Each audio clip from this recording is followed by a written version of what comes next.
요한복음 1장 29절 우리 한 목소리로 다 같이 읽겠습니다. 이튿날 요한이 예수께서 자기에게 나아오심을 보고 가로되 보라 세상 죄를 지고 가는 하나님의 어린 양이로다. 아멘. 이사야 53장 7절에서 10절까지 우리 한 목소리로 같이 읽겠습니다. 그가 곤욕을 당하여 괴로울 때에도 그 입을 열지 아니하였으며 마치 도수장으로 끌려가는 어린 양과 털 깎는 자 앞에 잠잠한 양같이 그 입을 열지 아니하였도다. 그가 곤욕과 신문을 당하고 끌려갔으니 그 세대 중에 누가 생각하기를 그가 산자의 땅에서 끊어짐은 마땅히 형벌받을 내 백성의 허물을 인함이라 하였으리요. 그는 강포를 행치 아니하였고 그 입에 괴사가 없었으나 그 무덤이 악인과 함께 되었으며 그 묘실이 부자와 함께 되었도다. 아멘. 예수님께서 우리에게 주신 말씀은 세상의 기준과는 너무나 다른 말씀들이 많이 있었습니다.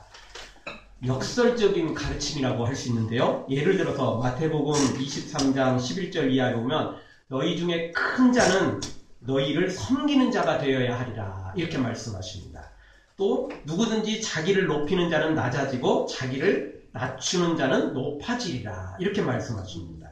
또 마태복음 10장 39절에서도 자기 목숨을 얻는 자는 잃게 될 것이고 나를 위하여 예수님을 위해서 목숨을 잃는 자는 얻게 될 것이다. 자기 목숨 지키려고 하면 잃지만 주님을 위해서 내어놓으면 도리어 영생을 얻게 된다 말씀하십니다. 마태복음 5장 39절에서도 우리에게 이렇게 가르쳐 주십니다. 누구든지 내 오른뺨을 치거든 왼뺨도 돌려대라. 세상의 기준하고는 맞지 않죠. 도저히 안 되는 거죠. 이쪽 맞았으면 양쪽 다 때려야 정상 아니겠습니까? 예수님은 이런 역설적인 가르침을 우리에게 주고 계십니다. 또 5장 44절에도 보면 너희 원수를 사랑하며 너희를 핍박하는 자를 위하여 기도하라 이렇게 말씀하십니다. 그래서 세상의 기준과는 전혀 다른 예수님의 기준이 성경에 소개되고 있습니다. 이런 가르침은 세상 어디에서도 듣기 불가능한 가르침입니다. 이유는 세상의 기준은 완전한 사랑이 아니라 이기적인 사랑, 거짓된 사랑, 죄에서 기인한 기준이기 때문에 그렇습니다. 조금 더 수준 높은 교양과 좀 수준 높은 사랑이 있는 건 사실이지만 다 50보 100보입니다. 아주 나쁜 놈 아니라면 다 거기서 거기 조금 차이일 뿐인 것입니다. 또 설사 누군가가 대단한 사랑의 모습을 보였다 할지라도 끝까지 계속하는 것은 불가능합니다. 왜냐하면 사람들은 그런 사랑에 대해서 박수 쳐주기도 하지만 며칠 못 갑니다.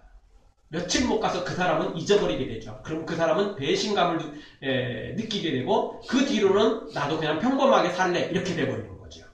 그런데 예수님은 십자가에 못 박혀 죽으시면서도 끝까지 그리고 부활하시는 다음에도 여전히 사람들을 내치지 않고 제자들을 외면하지 않고 끝까지 사랑하신 것을 보게 됩니다. 자, 예수님만이 이런 사랑을 실천할 수 있고 또 가르칠 수 있었던 거죠. 예수님은 처음부터 오신 목적이 달랐기 때문에 그렇습니다. 왜냐하면 사람들은 보통 잘 먹고 잘 살고 이 땅에서 행복하기 위해서 자기 마음대로 태어난 건 아니지만 어쨌든 태어나는 순간 자기가 뭔가를 인지하는 순간 그리고 인생에 대해서 뭔가 깨닫는 순간 나도 행복해져야지, 나도 좀 잘 살아야지, 나도 좀 성공해야지 다 이런 소망을 갖게 되지만 예수님은 처음부터 그렇게 되려고 오신 게 아니고 섬기러 오셨기 때문에 그렇습니다. 십자가에 죽으시러 오셨기 때문에 이런 가르침을 가르칠 수 있었고 또 그렇게 실천할 수 있었던 것입니다. 예수님의 이런 역설적인 것은 가르침뿐만 아니라 모든 면에서 나타납니다. 예수님의 신분이나 사역에서도 나타난다는 이야기입니다. 예수님은 우리를 인도하시는 목자십니다. 죄에서 건져주신 목자십니다. 지옥에서 건져주신 목자, 인생의 어둠에서 우리를 참 빛으로 인도하신 목자시라는 거죠. 아멘. 그럼에도 불구하고 우리 예수님은 이런 목자시며 왕인데도 불구하고 사람들한테 대접을 받고 섬김을 받은 게 아니고 도리어 섬기신 분이라는 겁니다. 분명히 목자고 왕인데 어린 양이 되셨다는 거죠. 처음 오실 때부터 그랬어요. 분명히 목자고 왕이신데도 불구하고 마구간에 오셨습니다. 가장 가난한 자로 오셨습니다. 그리고 가장 가난하게 사셨습니다. 그리고 사역을 하실 때도 가장 가난한 사람들, 불쌍한 사람들에게 더 찾아가 주셨습니다. 그리고 마지막은 십자가까지 지셨죠. 아니, 왕이 왜 십자가를 집니까? 힘없고 빼먹고 그런 사람들이 나라를 위해서, 대통령을 위해서 좀 자기보다 높은 사람들을 위해서 희생하는 거 아니겠어요? 그렇지만 예수님은 우리를 위해서 희생해 주셨습니다. 우리가 예수님을 위해 죽어도 시원찮은 판국에 예수님이 우리를 위해서 죽어주셨다라는 것이죠. 그래서 전혀 다른 삶을 사신 것입니다. 그래서 이런 가르침을 가르칠 수 있었던 거죠. 예수님이 그렇게 사셨기 때문에 우리에게 그것을 요구하셨습니다. 우리는 그럴 힘이 없는데 무조건 요구만 한 게 아니고 내가 너희에게 그것을 행할 수 있는 능력을 주겠다. 내가 너희에게 성령을 부어주겠다. 이렇게 말씀을 하셨습니다. 그래서 말씀만 하신 게 아니고 우리에게 그것을 행할 수 있는, 예수님을 닮아갈 수 있는 성령님을 부어주셔서 우리가 그 능력으로 예수님을 닮아가도록 그렇게 우리를 인도해 주신 분이라는 것입니다. 성경은 사람을 양으로 비유합니다. 왜냐하면 양은 약합니다. 양은 어리석습니다. 양은요, 목자가 없으면 혼자 살아갈 수가 없습니다. 이유는 양은 시력이 안 좋기 때문에 그렇습니다. 그래서 눈앞에 먹을 물을 시냇가를 두고도요, 그 시냇가를 찾지를 못합니다. 이유는 시력이 안 보여요. 눈이 아예 안 보입니다. 눈앞에 있는 것만 보여요. 그러니까 양은 자기 앞에 있는 양의 뒤에 그 꽁무니만 보이는 거죠. 꼬리만 보여요. 그래서 그것만 보고 따라가요. 목자가 없으면. 근데 목자가 있으면 가능한데, 목자는 대장량을 비롯해서 목자가 스스로 말을 하게 되고 또 종을 울리게 됩니다. 대장량의 목에는 뭐가 있는 줄 아십니까? 종이 달려 있습니다. 개 목걸이에 종 달리듯 목걸이에 이 종이 달려 있습니다. 대장량은 목자만 따라가고 목자는 그 대장량을 잘 인도해냅니다. 그러면요, 대장량이 가면서 딸랑딸랑 해주면 다른 양들은 그 대장량을 따라가는 것입니다. 즉 목자를 따라가는 거죠. 급할 때는 목자가 소리를 지릅니다. 이름을 부르죠. 각자 양의 이름을 부릅니다. 그러면 그 위기에서 건져내시죠. 청각은 살아있기 때문에 그렇습니다. 근데 시력은 안 보여요. 그래서 이리 와라 이야기를 해도 목소리를 안 내면 소용없어요. 아무리 두 팔 벌리고 그냥 빨리 오라고 온갖 모션을 다 취해도 소용없어요. 양은 그거를 볼 수가 없어요. 양은 듣는 것으로만 하는 겁니다. 그렇지 못할 때는 앞에 꽁무니만 쳐다보고 가는 겁니다. 그래서 신기하게도 양만 놔두면 낭떠지로 떨어지는데도 불구하고 다 100마리면 다 떨어져 버립니다. 우리 같으면 사람들이 갑자기 뭔가 이렇게 사라지면 느낌이 있잖아요. 양은 그렇지는 못합니다. 멀리 볼 수가 없어요. 자기 눈앞에 있는 꽁무니만, 다른 양의 꽁무니만 쫓아가는 거죠. 그래서 걔가 눈앞에 뚝 떨어져도 멈춰야 되는데 멈추지를 못해요. 그렇게 시력이 좋지 않기 때문에 그렇습니다. 그런데 이런 양인 우리인데, 우리 인간이 약인데 예수님이 친히 이런 양이 되어 주셨다는 것입니다. 목자인데 양이 되어 주신 분, 바로 그분이 우리 예수님이시라는 것입니다. 아멘. 왜 그러느냐? 우리의 죄를 지고 가기 위해서 친히 어린 양이 되어 주셨습니다. 그래서 오늘 요한복음 1장 29절 우리 다시 한번 읽어보겠습니다. 이튿날 요한이 예수께서 자기에게 나아오심을 보고 가로되 보라 세상 죄를 지고 가는 하나님의 어린 양이로다. 아멘. 세상 죄를 지고 가는 어린 양이 되셨어요. 목자이신데, 목자로 대접받아도 사실 예수님은 그 이름에 합당한 영광을 받기조차도 우리는 부족하다고요. 그 영광을 돌리기도 어려워요. 그런데 우리 예수님이 친히 어린 양이 되어주셨어요. 사랑받는 어린 양? 귀히 여김받는 막내? 그게 아니에요. 그게 아니고 사랑받고 귀히 여김을 받는 어린 양이 아니고 아예 저주를 받은 어린 양, 십자가를 지고 죽어야 되는 어린 양의 모습인 것입니다. 그것도 우리의 모든 죄를, 예수님은 의인이었지만 우리의 죄를 짊어지고 대신 죽어야 되는 그런 어린 양의 모습으로 오셨다는 것입니다. 여러분, 예수님께서 메시아로 오신다는 그 예언은 창세기 3장 15절부터 시작됩니다. 즉 아담과 하와가 선악과를 따먹는 그 순간, 그때부터 메시아의 예언이 시작됐습니다. 메시아가 이 땅에 오셔서 우리를 구원할 것이다. 모든 영혼들을 구원할 것이다 라는 예언이 시작되었습니다. 그리고 구약시대부터 이 메시아가 어린 양으로 소개되고 있습니다. 예시되어 왔죠. 그래서 오늘 오늘 말씀을 통해서 다시 한번 우리가 이 역사적인 어린 양이 도대체 어떻게 소개되고 있고 어떻게 예언되어 있고 어떻게 예표되어서 예수님의 그 어린 양 십자가를 지고 가는 그 모든 죄를 짊어지고 십자가를 지시는 예수님의 모습으로 성취되었는지 잠깐 한번 살펴보기를 원합니다. 첫 번째 구약 성경에 나오는 이 양은 유월절 어린 양입니다. 출애굽기 12장에 보면 이 유월절 어린 양에 대해서 잘 소개하고 있습니다. 유월절은 뭐냐면 우리나라 광복절과 같은 날입니다. 이스라엘 백성들이 애굽에서 400년이 넘도록 종살이를 했었는데 하나님께서 구원해 주신 날, 해방날입니다. 유월이라는 말은 넘어간다는 이야기입니다. 넘어간다. 뭐가 넘어가는 줄 아십니까? 죽음이 넘어간 거예요. 이 애굽 사람들이 이스라엘을 보내라는 명령을 듣지 않거든요. 그래서 첫 번째, 두 번째 이렇게 해서 재앙이 내리기 시작했는데 10가지 재앙이 내립니다. 근데 마지막 10번째 재앙이 뭐였냐면 첫 태생이 죽는 거였습니다. 사람은 장남이 죽는 거고 그 다음에 모든 동물들도 첫 번째 난 것들은 다 죽는 겁니다. 첫 태생이 죽는 거죠. 그 죽음의 재앙을 하나님이 선포했습니다. 당연히 순종하면 재앙 없는 겁니다. 근데 끝까지 불순종했기 때문에 그 재앙이 임했습니다. 그러면 이스라엘은 그냥 통과합니까? 아니에요. 이스라엘도 연회가 없었어요. 애굽 땅에 있는 모든 그 땅에 거하는 사람들에 해당됐습니다. 그런데 하나님께서 피할 수 있는 유일한 단 한 가지 방법을 주셨습니다. 뭐였냐면 어린 양을 잡아가지고 그 피를 문에 뿌리는 거였습니다.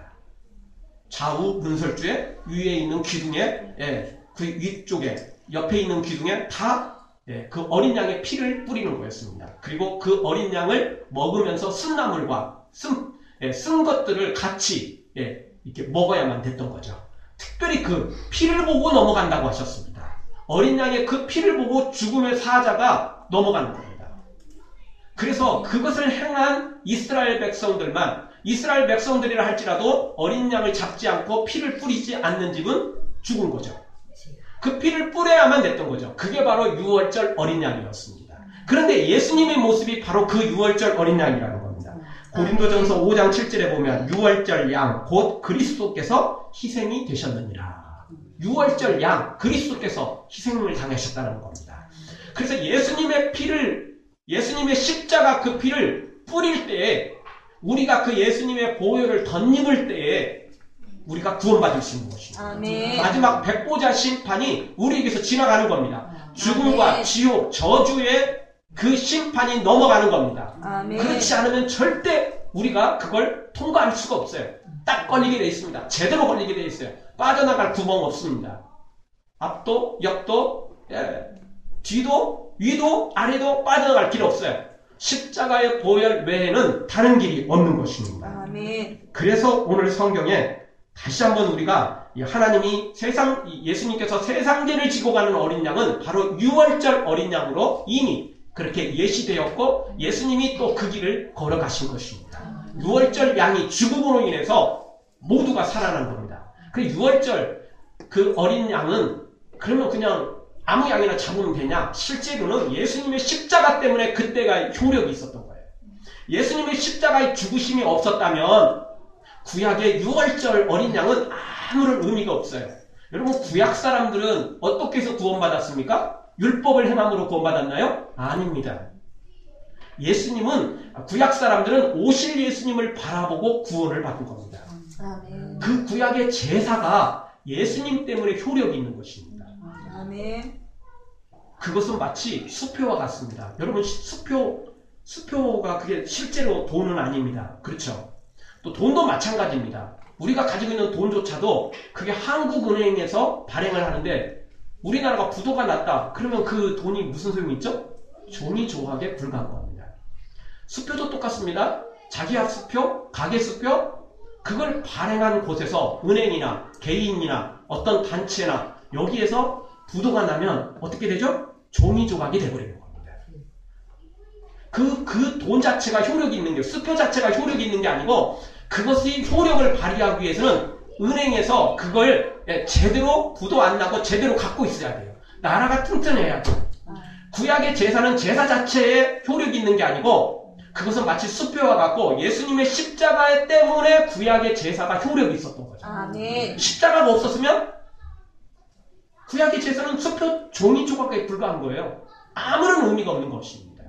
그래서 구약 사람들은 오실 예수님을 바라보고 믿었고 우리는 오신 예수님을 믿고 구원받는 것입니다. 아멘. 그래서 이 유월절 어린 양은 이 엄청난 하나님의 그런 계시가 있었던 거죠. 그래서 오늘 우리는 이 예수님을 바라보고 우리는 구원을 얻는 것입니다. 여러분, 아무리 이스라엘 백성들이라 할지라도 절대 피를 뿌리지 않고는, 이 어린 양의 피를 뿌리지 않고는 구원받지 못했습니다. 특별히 하나님의 사람이라면 더더욱 그래야 됩니다. 모세라고 피 안 뿌리면, 어린 양 안 잡으면 죽습니다. 이미 어린 양을 체험하기 전에, 유월절 그것을 체험하기 전에 모세는 아내와 두 아들을 데리고 애굽으로 올 때 할례를 행하지 않았다는 이유로 하나님께서 중간에 만나셔서 모세를 죽이려고 하셨습니다. 할례를 행하지 않았기 때문에. 그게 이스라엘 백성의 표시거든요. 그래서 죽을 위기에 처했던 것입니다. 그런데 어린 양을 안 잡으면 당연히 모세도 죽지요. 하나님의 가까운 사람이라고 통과되는 거 아닙니다. 여러분, 교회 다닌다고 되는 게 아니에요. 나 교회 20년, 30년 다니는데요. 나 목사였는데요. 나 장로였는데요. 소용없어요. 그거는 천국 가서 받을 상급에 해당될지는 몰라도 구원받는 대상은 아니에요. 구원은 오직 한 가지예요. 예수님의 피로 씻김을 받았느냐는 것입니다. 어린 양의 피를 뿌려놨냐는 것입니다. 예수님의 십자가의 보혈로 내가 깨끗이 씻었느냐 안 씻었느냐, 그것으로 구원이 되는 것이 결정나는 것입니다. 사랑하는 성도 여러분, 첫 태생의 죽음을 유월절 어린 양으로 넘어갔듯 우리의 마지막 백보자 심판을 우리 예수 그리스도의 십자가의 보혈로 통과하고 넘어가는 여러분 모두가 되어지길 주의 이름으로 축원합니다. 아멘. 두 번째는 아사셀입니다. 레위기 16장에 보면 이 특별한 예식이 하나 나오는데 아사셀 제도라는 것이 나옵니다. 그게 뭐냐면 대속죄일 7월 10일이죠. 이스라엘 달력으로. 우리 지금 달력은 아닙니다. 그 나라의 종교령으로 7월 10일에 대속죄일인데 그날 지성소에 들어가서 대제사장이 1년에 한 번 딱 들어가서 하나님 앞에 모든 죄를 속죄받는 날입니다. 근데 그날 행하는 것 중에 하나는 뭐냐면 하나님 앞에 한 마리의 염소를 잡아 하나님께 제사를 드리고 또 하나의 염소에게 대제사장이 머리에 손을 얹어서 모든 이스라엘 죄를 전가시킵니다. 그리고 그 염소를 광야에 내보냅니다. 광야 한복판에 내려가서 그것을 놔두고 사람들은 돌아와 버립니다. 그러면 그 염소가 어떻게 되냐면 결국은 광야에서 헤매다가 죽게 될 수밖에 없죠. 그래서 모든 죄를 전가시키는 겁니다. 그 양에게.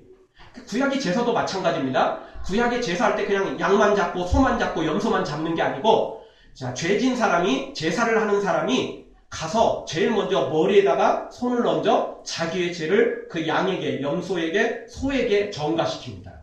그러면 그 양을 잡게 되죠. 그러면 이제 제사장이 가지고 성소에 들어가서 하나님께 제사를 드리는 것입니다. 그렇게 해서 내 죄가 사함을 받는 것입니다. 그냥 무조건 그냥 소 한 마리 잡고 가지고 그냥 갖다 놓고 그냥 나몰라라 하는 게 아니에요. 그 모든 과정에 함께 동참하는 겁니다. 머리에 손을 얹어서 자기 죄를 전가시키고, 그리고 소와 양을 잡을 때 함께 이제 잡게 되죠. 성소 안에는 못 들어가지만, 그거는 제사장만 들어가지만, 그 모든 순서에 함께 하는 겁니다. 제사장이 알아서 다 하라고 하는 게 아니에요. 자기는 그냥 소 한 마리만 갖다 주고 그냥 알아서 하세요. 절대 그거 아닙니다. 함께 그 잡는 순간까지 모든 일에 함께 하는 겁니다. 희생이, 헌신이 필요한 거죠. 그리고 나서 이제 성소에 들어갈 때는 제사장만 구체적으로 그 성전에 들어가게 되는 거죠. 자, 이렇게 해서 구원을 받게 되는데, 이 아사셀, 바로 이게 뭐냐면 네오놈, 추방당함, 그런 이름의 뜻을 가지고 있는데요. 예수님께서 바로 그 아사셀이 됐다는 것입니다. 우리 인간의 모든 죄를 대신 짊어졌습니다. 대신 전가받은 겁니다. 그리고 이 세상에 던져졌고 십자가 위에 던져진 것입니다. 그리고 예수님이 그것을 담당하셨다는 것입니다. 여러분, 예수님께서 십자가에 달리신 시간이 오전 9시입니다. 그리고 12시가 되자, 3시간이 지한 12시가 되자 하늘이 어두워집니다. 일식이 생긴 거죠. 그리고 오후 3시에 예수님께서 완전히 숨이 끊어집니다. 그래서 십자가에 달린 시간이 총 6시간이고 해가 어두워진 시간은 이제 마지막 3시간이었습니다. 하나님께서 그때 예수님을 더 이상 볼 수 없었던 거죠. 그리고 또 그냥 볼 수 없었던 마음만 있는 게 아니고 외면을 하신 겁니다. 왜 외면을 했냐면 세상의 모든 죄를 짊어졌기 때문에 죄인의 길을 걸어갔기 때문에 외면당한 겁니다. 완전히 외면이 아니라 잠시 동안 외면당한 것입니다. 그래서 마태복음 27장 46절에 보면 예수님께서 마지막 순간에 크게 소리를 지르며 뭐라고 하시죠? 엘리 엘리 라마 사박다니. 그게 뭐죠? 나의 하나님 어찌하여 나를 버리셨나이까. 그 뜻입니다. 실제 완전히 버림받은 건 아니죠. 그런데 십자가에 6시간 동안 버림받은 거예요. 또 좀 더 길게 말한다면 예수님이 잡힌 순간부터 사실 버림받은 거예요. 그리고 마지막 3시간은 더더욱 하나님께서 해를 가리심으로 완전히 예수님에게서 벗어난 겁니다. 그 버림받은 거예요. 잠시 동안. 왜냐하면 그것은 우리의 죄를 짓고 저주를 받고 심판을 받는 시간이었기 때문에 버림받는 거예요. 그리고 나서야 다시 예수님이 무덤에 들어가고 부활하시면서 다시 하나님의 사랑이 임했던 거죠. 그리고 그 놀라운 은혜는 다시 우리에게 이제 이어지게 된 것입니다. 그래서 이 아사셀이 바로 예수님의 모형이었던 거죠. 그래서 이사야 53장 6절에 보면 여호와께서 우리 무리의 죄악을 그에게 담당시키셨도다. 누구? 예수님께 다 담당을 시켰어요. 우리의 죄가 예수님께 다 전가된 거예요. 그래서 예수님이 그 모든 죄를 다 끌어안고 십자가에 죽으신 거죠. 그래서 우리의 죄가 없어진 거예요. 여러분 우리가 누구에게 빚을 졌어요. 몇 천만 원, 몇 억의 빚을 졌다고 치죠. 그런데 다른 사람이 그걸 대신 그 빚을 지겠다고 다시 서약서를 쓴 거예요. 은행에 가서 이 사람의 빚을 내가 대신 짊어지겠습니다. 그렇게 되면 나는 어떻게 되죠? 자유가 되는 거예요. 그렇죠? 우리의 모든 죄가, 인류의 모든 죄가 예수님께 고스란히 넘어간 거예요. 예수님이 대신 담당한 거죠. 왜냐하면 어린 양이 되셨고 그 죄를, 세상 죄를 지고 가는 어린 양이 되셨기 때문에, 그리고 십자가에 죽으신 거예요. 그래서 우리의 죄가 해결되는 거지, 그냥 예수님이 알아서 그냥 죽으셨다고 되는 거 아닙니다. 그 죄를 먼저 해결받은 거예요. 그러니까 우리가 예수님을 믿을 때 효력이 발생하는 거예요. 구약 사람들이 오실 예수님을 믿고 구원받았듯이 예수님의 죽으심이 이미 우리의 죄까지 다 연결되어 있다는 것입니다. 그래서 그런 현상이 벌어진 것입니다.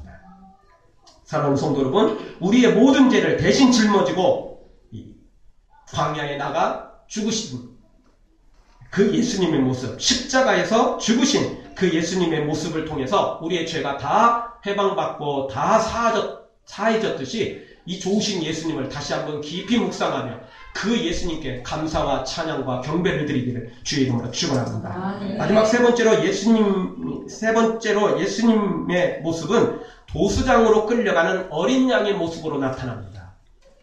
즉 죽음의 자리로 끌려가는 어린 양의 모습입니다. 오늘 성경 이사야 53장에 있는 내용입니다. 이사야 53장은 예수님의 모습을 직접 소개하고 있습니다.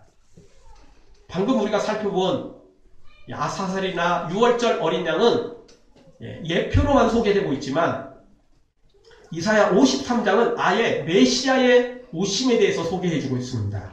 자, 오늘 7절 이하를 한번 보겠습니다. 7절 한번 다 같이 한번 읽겠습니다. 그가 곤욕을 당하여 괴로울 때에도 그 입을 열지 아니하였으며 마치 도수장으로 끌려가는 어린 양과 털 깎는 자 앞에 잠잠한 양같이 그 입을 열지 아니하였도다. 아멘. 예수님의 모습이 소개되는데 예수님이 어린 양의 모습으로 십자가를 지신다고 그랬어요. 그런데 여기 체포를 당하시고 신문당하는 그 모든 과정 속에 어떻게 했다고요? 입을 열지 않았다는 겁니다.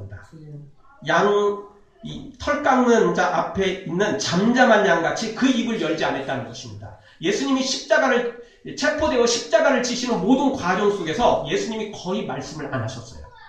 거의 말씀을 안 하셨어요. 몇 마디밖에 안 하셨어요. 여러분, 우리가 억울한 일 당하면 어떻게 하죠? 가슴을 열어가지고 막 그게 울부짖게 돼 있어요. 왜? 억울하잖아요. 억울하게 당하는데. 내가 죄 짓고 당하면 괜찮지요, 그냥. 근데 억울하게 당하면 사람이 어떻게 가만히 있을 수 있겠어요? 예수님은 죄인도 아니고 당연히 그 십자가 질 일도 없거든요. 그런데 십자가를 지셨어요. 그 고문을 당하시고 체포당하시고 가진 모욕을 다 당하셨거든요. 그러면 웬만한 사람 같으면 억울하니까 한 소리 하게 돼 있어요. 항의하고 외치게 돼 있다고요. 그런데 예수님은 거의 말씀을 안 하십니다. 왜 그렇죠? 처음부터 십자가를 지시려고 하셨기 때문에 그런 거예요. 그래서 여기 입을 열지 아니하였도다. 이 말씀이 그대로 성취된 거죠. 8절에도 이렇게 말합니다. 그가 곤욕과 신문을 당하고 끌려갔으니 그 세대 중에 누가 생각하기를 그가 산자의 땅에서 끊어지면 마땅히 형벌 받을 내 백성의 허물을 인함이라 하였으리요. 사람들은 예수님이 죄짓고 죽었다라고 생각을 하는 겁니다. 우리 몰래 죄졌을 거야 이렇게 생각을 했던 거죠.